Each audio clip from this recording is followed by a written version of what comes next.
Welcome. I'm Sebastian Mahfood, and you're listening to WCAT Radio, the on-air wing of En Route Books and Media, bringing you the dulcet sounds of Catholic wisdom. Welcome to the podcast, Why Catholicism? Why Catholicism is True. This is your host, Pat Flynn. Thank you for joining me. I'm so happy to have you here. So, here's how this is going to go down.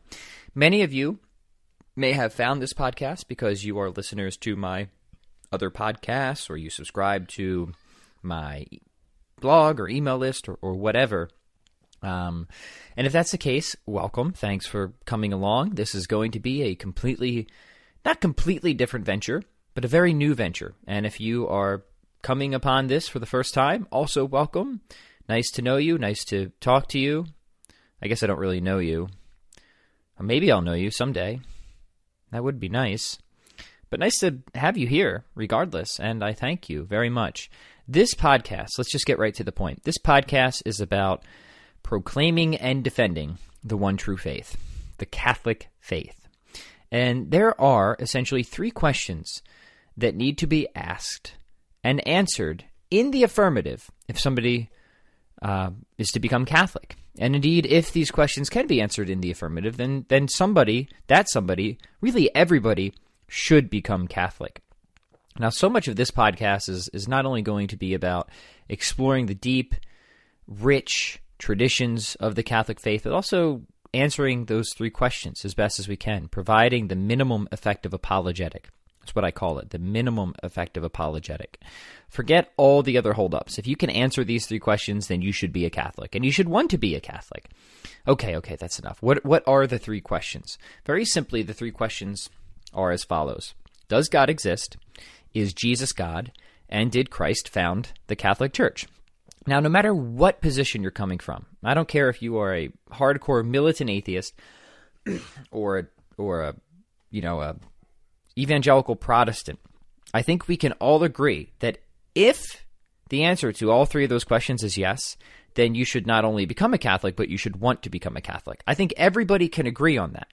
Where people will disagree is that the answer to those three questions is actually yes. But I just want to press that point for a minute, because I was not always a Catholic. In fact, I'm about to share with you my conversion story here in a minute. And so much of my process that led to my conversion was answering these three questions, even though I didn't see it like that at the time. I kind of, hindsight, of course, looking back, I saw that these were the fundamental hinge points. And I wish that it was presented to me like this, because it might have saved me a lot of time, a lot of unnecessary quibbling and arguing and studying over things that ultimately weren't as important. But the point is this. I think we can all agree that if the answer to all three of those questions is yes, that God exists, that Jesus is God, and that Christ founded the Catholic Church, then we should, of course, all become Catholic, and we should all want to be, because that would mean that Catholicism is true. And indeed, that's what we have to argue for to demonstrate that Catholicism is true. And then once you answer those questions, if you answer yes to all of them, the other stuff doesn't matter if you have answers to it or not, right? So how do you deal with scandal in the church, for example? And that was something that always turned me off from Catholicism. The church always seemed to be just ripe with scandal and terrible people in it. But here's the thing, scandal goes right back to the beginning, right back to Judas. It's always been there. It always will be there. And we have to do what we can to reform it. But if this really is the church that Christ founded, and if Christ really is the Son of God, then we should still be Catholic, regardless of how much scandal is in the church. We should still be Catholic, regardless of how much scandal is in the church. It's just irrelevant. Or how you want to interpret Genesis, for example. I got very held up on biblical interpretations for a while as well, and how does this jive with what I already know about the world? And again, not that that's not an important question, but it's not a fundamental question, because if Christ is God, if God exists, and if Christ founded the Catholic Church, then we should be Catholic. That's true. And then we can figure out the Genesis questions and everything else later, or any biblical questions, or any what seems like scriptural difficulties. Now, I will say what often appears to be a difficult passage in the Bible, where there seems to be some sort of superficial tension, either theologically or with what we know about the world philosophically or scientifically. Actually, upon deeper examination leads to deep harmony and many great truths. So but again, secondary. We can explore those in future episodes. The point I want to drive now is that, I want to just talk to Catholics. Now, I do want to talk to Catholics because I want to encourage and empower you in your faith, but I also want people who are listening to know that charitably, I invite you to entertain this idea that, if you could answer these questions, then you should be Catholic. In the same sense that if you can't answer these questions, then you should not be Catholic. For example, if you get to that third question and you realize that the Catholic Church was not founded by Jesus Christ, if you find out that the Catholic Church was founded by, I don't know, some barbarian at some point along the lines, and people just got seriously mistaken. If you discover that, then you shouldn't. Now, it's obviously not true, but I would agree with you. Like, it's either true or it's not. And if it's true, then you should be Catholic. If it's not, then you shouldn't. Same thing with Christ, right? Let's just talk about Christian and not Catholic. Either Christ rose from the dead, like it's either true or it's not. And if it's true, then you should be Catholic. If it's not, then you shouldn't. Same thing with Christ, right? Let's just talk about Christian and not Catholic. Either Christ rose from the dead, or our preaching is in vain, as St. Paul talked about it. Either this really happened, and it was a divine seal of approval, or it didn't. And if it didn't happen, then you shouldn't not just not be Catholic, you shouldn't even be Christian. You're wasting your time. It's kind of the boldness of St. Paul there. But he's absolutely right. Same thing. Either God exists or God doesn't exist. It's just it's A or not A. There's no like half God. You can't be half pregnant with God. It's one of those things. So to become Catholic, to see why Catholicism is the one true faith, those are the three questions that we need to ask, and then they are the three questions that we need to answer in the affirmative. And so much of this project will be about answering those questions, but also to deepen your faith and your conviction if you already are Catholic, and trying to get those who are not Catholic, and again, thank you for being here if that's the case, to at least understand what the Catholic position is. And maybe I will just start to share my story now. By the way, I'm not going to answer those three questions in this episode. It's what the podcast is for. But I can share my story of how I began to answer those, and maybe that would be helpful for some of you, or at least mildly interesting. I think it's mildly interesting. Other people have told me it's at least mildly interesting. So here we go. All right, my history of how I went from an atheist to a Catholic goes something like this. I was actually baptized Catholic, but I did not grow up in a religious household by any means. We were sort of creasters, church on Christmas and Easter, but usually only when the grandparents were in town, because you couldn't, skip church when the grandparents were in town. But, no strong faith formation, no, religious teaching, no, religious teaching, no solid foundations whatsoever. So I actually really started to kind of jettison my faith early on. I remember it was probably around the 5th grade or the 6th grade. We were in doing science class and heard about the Big Bang, and that doesn't sound like what was taught to me. And I thought God just created the world in 6 days or whatever. Now again, this goes to Genesis interpretation, which nobody ever taught me anything about that. It's just kind of what I kind of heard and just sort of thought. So I'm like, oh, okay. And I remember that was the first sort of, I almost even want to say excuse for me to just abandon religion in general. I wouldn't say it wasn't like I walked out of class in 5th grade, was like, I'm an atheist. But it was the first time where I really started to think, okay, maybe that kind of all that church stuff that I was, occasionally partaking in really was just a load of nonsense. So that sort of set my trajectory, if you will, that one little event. I remember it quite well. But that said, I was always, I was a very, very anxious kid growing up. I've always kind of had a type A, to say the least, OCD attitude, always been burdened with the big existential questions of life.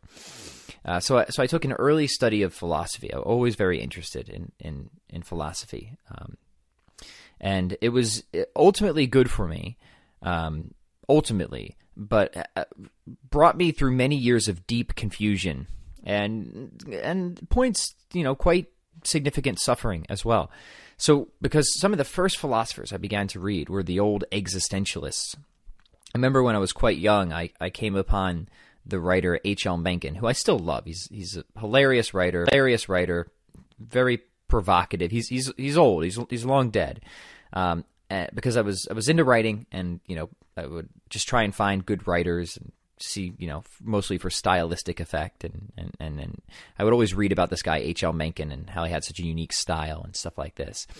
But he was the first person to ever write an English translation or an English book on Nietzsche.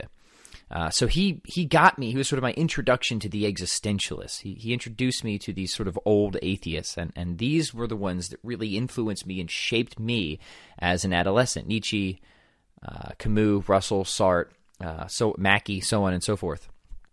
Not all of them are existentialists, but just people in that line of thinking. Very much hostile to religion. All of them, atheists, if not full-on natural, because I know atheism through and through. I studied the philosophy as seriously as you could from who I would consider the people who were the best and most consistent with it. So I can talk with atheists. I know it, and I tend to know atheism way better than most atheists, because most atheists that I talk to aren't really atheists. They're agnostics. They're not making a claim that God doesn't exist. They're just making a claim that they don't really know. Or they're new atheists, which is just another fundamentalist religion, I should say, of people who just kind of don't want God to be there, but still want to hold on to everything that God gives to the world, from objective value, meaning, significance, and purpose, and they just want to pretend like you can be atheist and still hold on to these things. Now, I know that's immediately going to raise the hairs on the arms and backs of some people's necks. I will defend that claim, and I will do it in many episodes, and still hold on to these things. Now, I know that's immediately going to raise the hairs on the arms and backs of some people's necks. I will defend that claim, and I will do it in many episodes. But it's a claim that many atheists agree with. I mean, take Nietzsche. He boldly proclaimed that there are no objective moral facts. And part of my way out of atheism, in fact, was just studying atheism itself. It wasn't like I came across any of the theistic philosophers until many years later. But atheism kept reducing to absurdity on so many different levels that I really started to question it seriously after being a very bold proponent of it. For example, morality seems so real, and it seems like any arguments against God are just so less plausible than the fact that some things are really right and other things are really wrong about this world. But if you're a naturalist and you believe only physical things exist, and morality isn't something that we can, find in a test tube or look at through a microscope, merely some type of illusion fobbed off by the socio-biological evolutionary process, and that's it. And that's what leads to nihilism. But then you're like, no, there are objective moral values and truths to the world. So there's a tension there. They cannot coexist. And many very good and powerful moral arguments can be given for the existence of God, and I intend to explore and look at those arguments through future episodes. And they were arguments that I had never encountered before, but once I began to encounter them, began to shift me and convince me a little bit. But also human reason. As an atheist, I was, sort of committed to this idea of determinism. But then that invites a whole host of difficulties. Because on one hand, you want to say that atheism is the rational position, but it's a position that itself undermines all rationality. It says we have no choice in the matter. Only matter has any say in anything. Because on one hand, you want to say that atheism is the rational position, but it's a position that itself undermines all rationality. It says we have no choice in the matter. Only matter has any say in anything, right? So like me deciding to be an atheist on atheism is really no different than a tree just growing a branch. It was going to happen no matter what. There was nothing rational about it. So it undermines rationality. It takes down morality. Free will is obviously gone in there as well. So it starts to conflict with pretty much every basic and immediate, and I would now argue proper experience and belief that we have as humans. Same thing, knowledge and epistemology. If our if our brains are really just shaped by, unguided evolution, then they're shaped for adaptability and survival benefits. So why should we believe that any of our beliefs that are formed are actually true? Evolution doesn't care about truth. It cares about true. In fact, as an atheist, you're pretty much committed to saying that that's what God is, just some false but useful belief. And same thing with morality, some false but useful belief.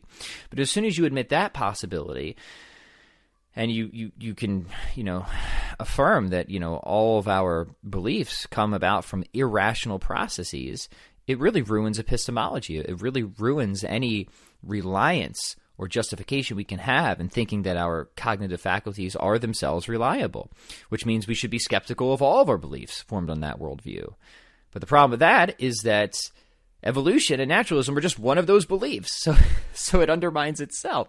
And I'm giving a brief summary of things that really began to bother me as an atheist and naturalist, things that, there's certain responses to these, but I never thought that they were any good. I thought that these were serious problems, both philosophically and in terms of immediate basic experience. Everything about my experience is telling me, no, the world is, I do have free will. I can choose between alternatives. I am rational. Some things are really wrong in this world. It is really wrong to do some things, and it's really right to do other things, regardless of what anybody thinks about it. So it was not only this conflict against experience; it was ultimately philosophically self-refuting. And Alex Rosenberg, very well-known atheist, teaches or taught at Duke for a while, has the guide, the Atheist Guide to Reality, and that was a kind of a big turning point for me, because you go through his conclusions for atheism, which I think are absolutely consistent and correct given that worldview, and you go and you just say, well, all of these are absolutely wrong, but they would have to be right if atheism is true. So therefore, atheism just can't be true. I mean, for example, he'll say that, since only physical things exist, naturally never really think about anything. But that's absurd, because I'm thinking about what he just said. So long as you think that you can think about things as we're thinking about things, then you should reject metaphysical naturalism. You should be open to the idea that more than just physical things exist. Same thing with personal identity and selves. Since we're not the same collection of physical stuff that we were 5 minutes ago, Rosenberg will conclude, I again agree rightly, given the initial starting point, that we're not the same person we were 5 minutes ago. But obviously that's ridiculous. Of course I'm the same person I was 5 minutes ago. Who the heck else could I be? And then even further than that, he'll push it so far to say that there just are no selves to begin with. There just is no self. There's just fermions and bosons, and that's really it. And again, given naturalism, I think that that's entirely consistent or correct. There's no self that we can look at objectively from a third-person perspective when examining the brain. There's nothing in neuroscience that would tell us from looking at it consistent or correct. There's no self that we can look at objectively from a third-person perspective when examining the brain. There's nothing in neuroscience that would tell us from looking at the brain from a third-person perspective that there is a self-conscious first-person perspective inhabiting that brain. That's not something that we can know by examining physical things. So you have to conclude either that there's no self, which is ridiculous, because if we know anything, surely there are selves. Surely I exist. I can doubt pretty much anything except for that. That was Descartes' famous contribution, which created a whole host of skeptical problems after that, but he at least gave us that much. So what's more plausible, that perhaps more than just physical things exist, or that you do not exist? So these were some of the problems that I ran up against. And it wasn't, again, me wanting to be religious or even studying religious thinkers that got me to as I could, because I was obviously fairly committed to this and deeply intrigued by it. That is what caused me to say, okay, I need to start reading some other people, because I don't think that this is how the world actually is. It's just absurd. And of course, so many of the atheists, we have the absurdists in the tradition who will they'll just grab hold of that. They'll just say, yeah, it is absurd, but it's not absurd. The universe, it's not absurd. Life is not only meaningful, it's intelligible. We can make sense of it. But giving naturalism, that's at most modestly stated, that's extremely surprising, if not outright impossible. So that's when I began my great excursion into many of the other classical thinkers of the day. Just going all the way back to people like Plato and Aristotle and realizing, these guys actually make a whole lot of sense. And I remember coming across going all the way back to people like Plato and Aristotle and realizing, these guys actually make a whole lot of sense. And I remember coming across, Aristotle's famous unmoved mover argument for the existence of God, and at first kind of dismissing it out of hand, thinking, well, this guy's, what did he know? Look, like, he's been dead for so long, and I think that's a problem all of us have. We all have this sort of chronological condescension. We think that just because somebody lived a long time ago, they must have been stupid. Oh, those poor fellows. What did they know? Turns out I became intrigued by this argument, and I studied it very seriously, and I studied many of the contemporaries who understand this argument as well. Long story short, I became absolutely convinced that this argument was correct and is one of the best arguments for the existence of God. It's a very difficult argument to get around. It's an argument we will explore and defend on this podcast. Famously, this is an argument that also, I don't want to say converted Anthony Flew. Anthony Flew, a famous atheist, one of the most prolific atheists who God exists, and it was through the Aristotelian arguments, through the unmoved mover arguments, that caused him to change his mind after being one of the most prominent atheists in the world. I don't think he ever became a Christian or a Catholic, but that's a big move. I mean, his entire career, his entire life was, centered around atheism. Now, he got mobbed, of course, everybody just was like, oh my goodness, he's slipping into senility. And of course, that none of that was true. That's just ad hominem attacks. He was a guy who I think seriously considered it and looked into it and changed his mind. It happened exactly to me as well. I'm like, this is actually a really good argument. We call the unmoved mover. It's an argument from change, from, potentiality to actuality, and you just start with the simple fact that things change, and you can deduce your way to God from there. Again, serious argument, and it kind of shifted me. That was the moment where I started to really consider, okay, maybe I've been wrong about this God question. Maybe God does exist. And then not only that, so I became very interested in natural theology at that point, obsessed with natural theology, arguments for the existence of God. And I just wanted to read and study and master these arguments. So, Aristotle quickly leads to Thomas Aquinas, who is now my all-time favorite philosopher. He has his 5 famous proofs of the existence of God, which everybody misunderstands because they look at the Summa, where the Summa are just quick summaries for theology students. He's not trying to make an elaborate defense there. He makes elaborate defenses in all of his other writings. So people just look at the Summa and they don't come away enormously impressed. Well, that wasn't his point. These were just quick summaries of showing how philosophy is a sort of handmaid to theology, so on and so forth. But take Aquinas' first way, which is a representing, we could say, of the exist, but they don't have to exist, but they need explanations for why they exist, that everything that exists requires an explanation for that. And you drive that argument through, and you must get to some type of necessary reality, a reality that is in principle and by deduction timeless, spaceless, immaterial, extremely powerful, possessed of intellect, will, so on and so forth.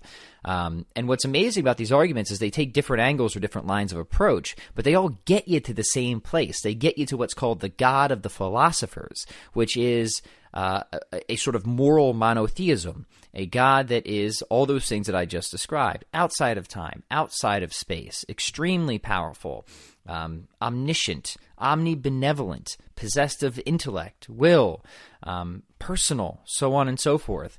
So they don't. The idea of natural theology is, what can we know about God through philosophy and deep armchair thinking alone? We're not relying on instances of specific revelation.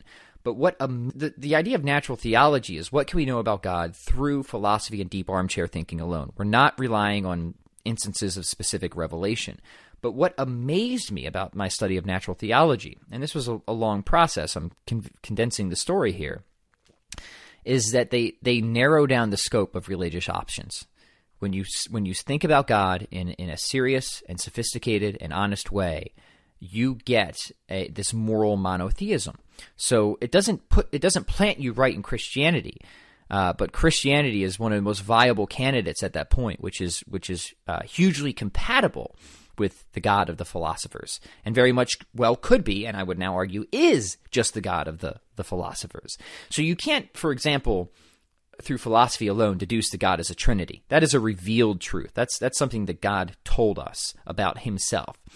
But you can deduce that God exists and is perfect, and so on and so forth. So the knowledge of God through deep armchair thinking alone. It eliminates possibilities like polytheism and pantheism, that God is the universe. The universe is a contingent being. There's nothing about the universe that explains the universe. So the universe must have some type of explanation beyond itself that transcends the universe. So God can't just be the universe. So if there's any pantheists here and you pray to the universe, maybe reconsider that. It's like praying to a toaster. You're just praying to a creation. Shouldn't do that. God is not the universe. He sustains the universe. And he sustains the universe at every moment in time, here and now. That's what these arguments really get you, from the first way, the third way, even Aquinas' teleological argument. They get you a God not that is dependent on the universe having a beginning some finite time ago, but a God that is necessary to explain why the universe exists, why anything exists here and now. It's extremely chilling when you really understand these arguments, because you realize that God more or less donates being to us at every second that we are in being. We are radically contingent on this necessary reality that is God at every possible instant. And that tells us something about God. It tells us that he's probably not the deist God. He's not some, deadbeat dad God, a God that's indifferent about his creation. You don't tend to hold things in being if you're totally indifferent about them, one might assume. So once I kind of got this picture, and I studied Aquinas really seriously for a long time, but my kind of bias against religion, and I had a huge bias against religion, specifically against Christianity, and in particular against Catholicism. I pretty much held every anti-Catholic myth and trope that you can imagine. That the Catholic faith was responsible for pretty much all the problems of humanity and the dark. I pretty much held every anti-Catholic myth and trope that you can imagine. That the Catholic faith was responsible for pretty much all the problems of humanity and the Dark Ages and people being stupid and gullible. I believed all of that. Obviously, my position is pretty much exactly the opposite right now. Certainly, I admit that the church has had its problems and always will. Again, right from the beginning, we shouldn't be surprised about that. But it was because I was so biased against the church that I was able to study Aquinas but kind of ignore all of his, I loved his philosophy, but I just kind of ignored his theology for whatever reason. I was like, okay, he seems so right about everything, but this Catholic stuff, now we're gonna just kind of keep that off to the side. Well, at some point I couldn't do that anymore, so I spent a number of years in this sort of religious pluralistic mode where I thought, okay, God exists, but I think all religions are true in a sense. The ignorant way is the person who says that all religions are true. Now that's just dumb, because religions make contradictory claims all the time. So they can't be true. One person says all religions are true, and I think that everybody is saved is going to heaven. Okay, well, another religion says that if you don't believe in just their religion, then you might be going to hell. So is that true? So because only one of these can be true. And then you have other things about eschatology. Some religions don't believe in an afterlife. Other ones believe in reincarnation. Others believe in other forms of an afterlife or heaven specifically. So obviously not all religions are true. They can't be. It's the law of non-contradiction in logic. Now, that's how nobody has ever seriously studied this matter, and they're just saying something that they picked up, by watching the Oscars or something. I don't know. The sophisticated way to look at it is this, saying that all The sophisticated way to look at it is this, saying that all religions are false but kind of true, meaning they're all fingers but none of them are the moon. They're all pointing at something greater, transcendent, but ultimately unknowable. So they're doing the best they can, but they're all getting it wrong, at least ultimately. So you might as well just pick which one you like, whichever one does the job for you, and just go with that. They're all available to kind of get you to the same place ultimately. So that was kind of the position I took, the perennial philosophy, if you want to call it that. Aldous Huxley has a very good book on it. Now, again, ultimately I think his position is wrong, but it's a book worth reading. perennial philosophy.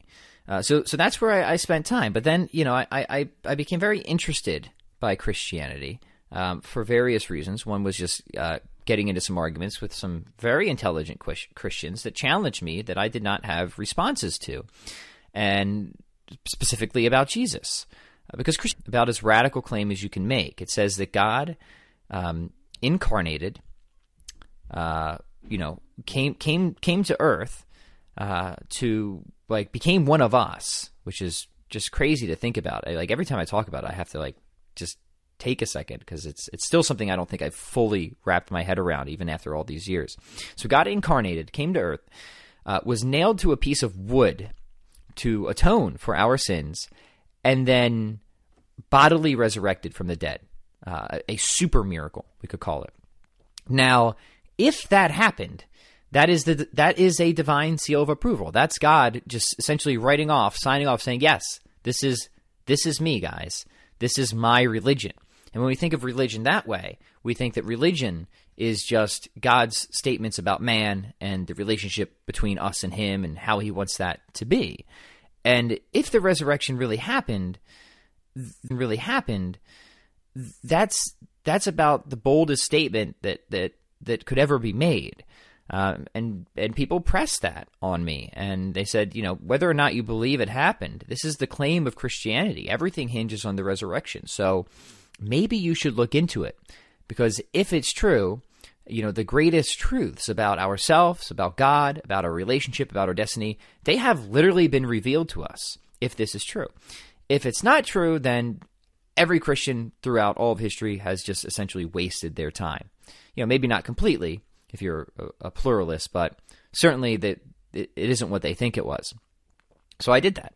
I took a serious study of the resurrection. I read, and this is where you have to shift from philosopher to historian. And long story short, what I discovered is what happens to many people, many historians, many investigative journalists who go to try and prove Christianity is an historical religion. It's something that you can investigate from an historical perspective. You can test the claims. And what you discover is there's a certain set of data, there's a certain series of events that happened that just don't make sense, that can't make sense unless you have the resurrection. The quick summary, the kind of minimum effective apologetic for Christ, that Christ existed, was crucified under Pontius Pilate, died, buried in a private tomb. That private tomb was found empty. Shortly thereafter, individuals and groups claimed to have seen Christ, experienced Christ risen bodily from the dead, which then led them to go proclaim the truths of the resurrection, which in turn led to the rapid rise of the Christian religion, and I would argue the Catholic Church. And many of those people went to their deaths proclaiming this. And then you have to say, okay, those are not controversial data points. And I would argue the Catholic Church, and many of those people went to their deaths proclaiming this. And then you have to say, okay, those are not controversial data points. These are things that the historians, to a great majority, agree on. Where it gets controversial is how do you explain these things? How do you explain that? And my contention, and the contention of many people before me, is that you can't be explained unless you have the resurrection. You can't chalk it up to hallucination or conspiracy theories. And some people will go really far. They'll say that aliens were involved. And those bizarre theories are really interesting because they show just how strong the historical data is for these events, that people will go to pretty much any length to try and avoid the conclusion that itself would prove Christianity is true, which is, of course, the resurrection.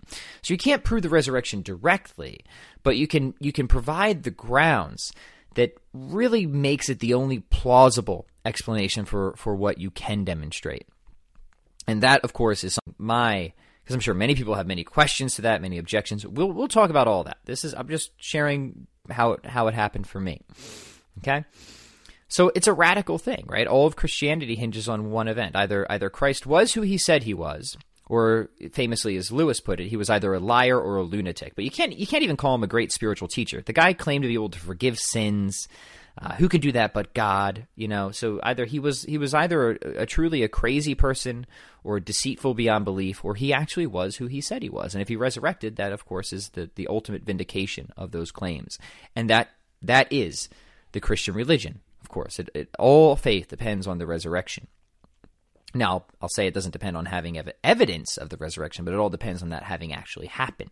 Not everybody, we're in a fortunate position now where we have the historical method that we can go back and look at that. Many people throughout history, of course, did not have that method, so they would take the resurrection on faith, which I would argue is perfectly justified. We're in a fortunate position now where we have the historical method that we can go back and look at that. Many people throughout history, of course, did not have that method, so they would take the resurrection on faith, which I would argue is perfectly justified, and will argue in future episodes. All right, so then the next thing is, I was leaning heavily Protestant, so I was going to kind of like a Lutheran church and an evangelical church, anything but Catholic. Same thing with my wife. She's like, because she went through her own conversion story as well, and she's got a podcast called The Catholic Mama now, she was highly resistant every step along the way that we were going through this. First, like, okay, I'll believe in God, but like I am never accepting Christ as my Lord and Savior. And then she got to that point, right? And we're going to these Protestant churches. She's like, okay, well, I'll go to church, but I am never, ever becoming Catholic. So funny how the Holy Spirit works, friends. Really, really is. And so I was biased against Catholicism again, being one of them. People claiming that the Bible is self-interpreting, but now somewhere between 30 to 45,000 denominations of Christianity all saying that they've got the right interpretation. So how do you know? How do you settle this? And I remember I was deeply frustrated because, at a number of times I would go to these congregations, things would be taught, and I was, at the time, no scripture scholar, but, I would think to myself, okay, I'm not exactly sure everything I'm supposed to believe as a Christian at this point, but I'm pretty sure that isn't it. I mean, you had people denying the virgin birth. You had people outright denying the resurrection, too, which made absolutely no sense to me at that time. So, it began to plant the seeds that maybe there needs to be some type of authority or tradition here for interpretation. I didn't think of that directly, but it planted those seeds where I could see the problems of just having the Bible alone. Now, as a Catholic, we do believe that, the Bible has all the material necessary, but it's materially sufficient, but not necessarily. The Bible has all the material necessary, but it's materially sufficient, but not necessarily formally sufficient. We do need to know how to interpret it. And of course, that's why Catholics have by the Word of God alone and by Scripture and tradition, not just Scripture. Again, a topic that we're going to dive into in some great detail as we move along in this podcast. So I remember it was actually a Protestant who posed a question to me first, and I say, I was asking them about their church, and the line that she said was, we just want to believe what the earliest Christians believe. I thought, well, that's a fantastic question. I think I'm going to study that. And so began my study into early church history, into the church fathers. And to my great amazement and surprise, what I discovered when I studied what the earliest Christians believe is that it was just all Catholic. Long story short, it was just all Catholic. The Mass being practiced as a form of sacrifice, which is a huge division between Catholics, and Catholics think that the Mass is a representing, not a re-sacrificing of, but a representing of the sacrifice of Christ. The real presence of the Eucharist is what got me. I mean, when you go back and you read the letters, say, of St. Clement or Irenaeus or the Didache or things like that, as early as we can get historically of the early, first and second century Christians, right, as close as you can possibly get, they believed in the real presence of the Eucharist, and would not deny it, and would not admit people to the Eucharist if they were not a part of the Catholic Church. So again, just to kind of condense the story, what I found by my study of the Church Fathers and the earliest Christians was that, actually, in fact, this is the Catholic Church. Everything from apostolic succession to papal authority, confession, and again, most importantly, the Eucharist. It's really the sacraments. The sacraments are all right there at the very beginning, that God really does work through stuff, and that this is the way that He wants us to have the relationship, our relationship to Him, through the sacraments. This is the way that He intended it. Jesus didn't just have a bad day speaking when He said, "This is my body, this is my flesh." In fact, he doubled down, and then people left Him. Who can believe this? Who can believe these teachings? He reaffirmed it. And interestingly enough, that was the only time in the New Testament where people actually walked away from Christ. They left him because they thought it was too hard to accept what he was saying. And I would say, look, it's still happening today. People will still deny this great and holy truth of the real presence, that this really is Jesus Christ, body, blood, soul, and divinity, there in the Eucharist. And believed it was true. I came to a point where I'm like, okay, this is the truth. Catholicism is the truth. This is the church that Christ founded. But I hadn't made the move emotionally. So that was when I kind of just, for the first time in however long, sincerely prayed and just asked God, I think you've been leading me in this direction. I need to be more open. I think I was fairly open. I was very hesitant, but I was open enough, obviously. I was led to pretty much every place that I didn't want to go or never thought I would go. And prayed. I said, look, if just help me. Help me, lead me, whatever the truth is, help me to find it. Now, kind of funny story is simultaneously, a friend of ours, dear friend, sweet friend, was praying for my wife that she would find the truth. And turns out she became Catholic shortly thereafter. Now, this person who prayed for her wasn't Catholic, but I was kind of jokingly have told her since, like, hey, look, your prayers were answered. Now you should come. Like, but I was kind of jokingly have told her since, like, hey, look, your prayers were answered. Now you should come. Now you should come be Catholic. Oh, anyway. So I prayed, and the very next day was Christmas Eve, and for the first time in my life, I felt this unbelievable, incredible pull to go to a Catholic Mass. I could not explain it. It was dark, it was snowy, it was miserable out, and I'm just like, I told my wife, I'm like, I need to go to church. I need to go to a Catholic Mass. So I just went to the nearest Mass. Had never really been there, especially at least to that parish. I've been in Catholic Mass before, funerals and stuff, and as a kid, so I'm not wholly unfamiliar with it. But I never understood it, and I certainly still didn't understand it at the time. I understood enough, and I had studied it enough that I knew what certain things were. I knew what the transubstantiation was. I knew why they would ring that bell to signal that God, a priest, consecrated the host. There was a conviction that shot through me. It was the closest thing that I have ever come to having a mystical experience. And I'm somebody who's never had anything like that. But that was a deep inner transformation worked on me at that moment by the Holy Spirit.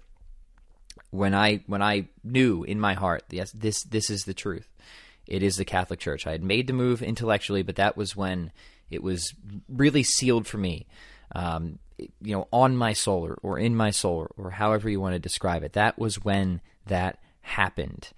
And the rest is history, really. That's it. So, yeah, I don't know if that's an interesting story or not, but that's how it went down. I started off, as about as much of an atheist as you could possibly get, became somewhat of an agnostic, moved into a spiritual but not religious or religious pluralistic phase, then got myself to Christianity in the mere sense, moved into a spiritual but not religious or religious pluralistic phase, then got myself to Christianity in the mere sense, leaned Protestant for a while, and then became Catholic, and about as Catholic as you could possibly come. And, even though it was a kind of twisty and windy journey with many ups and downs, it taught me how to be an effective apologist. It taught me how to dialogue with people at any step along the way. I know how to talk to atheists, and I very much enjoy doing so. And I hope that if you're listening to this and you consider yourself an atheist, that something I've said will resonate with you, and we can have this conversation, and we can be open about it and sincere. I want to have that conversation. I know how to talk with people who are spiritual but not religious or pluralistic. I know how to address their concerns and their objections. I know how to talk to Protestants. I know how to make the case for the Catholic, a relationship with him in the most direct and immediate way. Talk about a personal relationship with Christ. The most personal relationship you get with Christ is receiving the Eucharist at Mass. That's it. That's the way he wants it to be done. So I can make that case, and I will make that case as we move along through this series. So I'll be doing a lot of work myself. And I guess I should probably talk a little bit about me. Even though there will be many, interviews and people on here, maybe we'll stage some debates as well. Those are always fun and productive. But yeah, about me, just a little bit about my background. I guess my formal degrees are in economics and finance. So, part of the reason I majored in economics was that, to me, it's a subset of philosophy, and it was a way to essentially have a philosophy degree without having a philosophy degree, which isn't all that terribly useful in the real world. I'm finishing my master's in systematic philosophy now. I'm an author now. I'm an author really by my trade and my business. A lot of people know me for the work I've done in the fitness space, specifically with kettlebells. My deepest passions and love, in terms of, aside now from religion and family, but going back into my youth, were writing and music. I was always into the arts, always loved writing, and I'm a guitarist. Was originally going to school for that before I decided I should probably get a degree in something other than jazz performance. So a lot of what I do in my other life, or my other world, I should say, is I teach people how to become generalists, how to become good to great at many different things, and then combine skills to find competitive and creative advantages in life. And that has significant theological overtones, undertones, however you want to describe it. We have the ultimate good, which is God, but there's so many other good things that God gave us. Aristotle would say we should go and know and do and make good things, and I believe that that's true. But we should do them with the right orientation. We should do them because we love God, and because that is what is ultimately most good for us. When we have that orientation, then there's so much else we can explore and do and cherish and practice and share and create. And that's pretty much what I do outside of this podcast. And a lot of, my talking about religion and theology and philosophy was started in, so I have the Pat Flynn Show, which is my other primary podcast. And every Sunday I do Sunday school, and we focus on philosophy and apologetics and theology.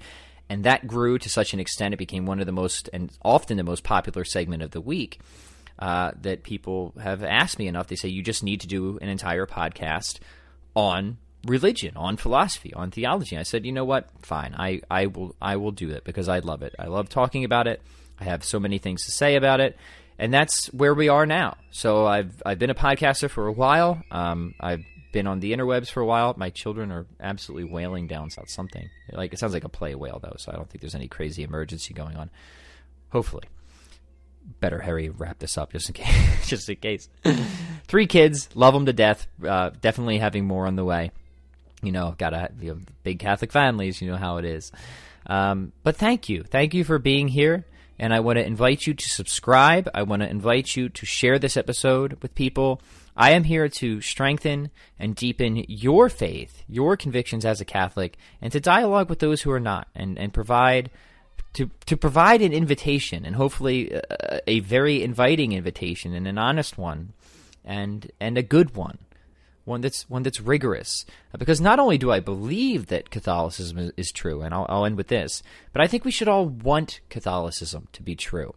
Now, just because you want something to be true doesn't mean that it is, but all the better if what you want to be true is true. Because, and here's what I will say: no other religion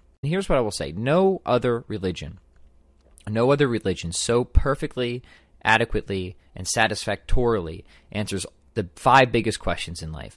Origin, identity, meaning, morality, and destiny. Where do we come from? Who or what are we? Why are we here? How are we supposed to behave, and where are we going next? Catholicism answers these questions. It answers all of them through and through in the most perfect, amazing, loving way. I mean, why wouldn't you want this to be true? It's absolutely incredible. A God that loves us, that has a purpose for us, that has an eternal destiny for us. Yeah, some things have gone wrong. Some things definitely went wrong along the way, and we have a role to play. We have a responsibility in that. But it answers those biggest, most existential questions in the most fundamental and complete way that no other religion, no other worldview can possibly do. We should want it to be true. God kind of set us up in that way, I would argue. So we not only should want it to be true, but it's okay. And then we just need to figure out, is it true? And to that, I would say resoundingly, yes. Yes, it's true. And that's the project of this podcast, to demonstrate that and invite people, invite all of you into the truth and to better understand it. There's so many misunderstandings about the Catholic faith. I want to clear those up as best as I can. So please subscribe to the show. If you like the sound of what we're doing, consider leaving a review. Reviews, 5-star reviews, really do help with rankings and helping people to find the show. So if you want to lend some early support, go on iTunes, Stitcher, leave a 5-star review. Let people know that you're excited about this and where it's going. And just share it. Just share it. I'm going to be relying on all of you to help spread this word. So if you think that we've got something good happening here, please consider lending your support in that way. God love you. Support in that way. God love you, and we'll be back soon. We hope you enjoyed the program and will join us back for another show on WCAT Radio. This is Sebastian Mahfood. Good day.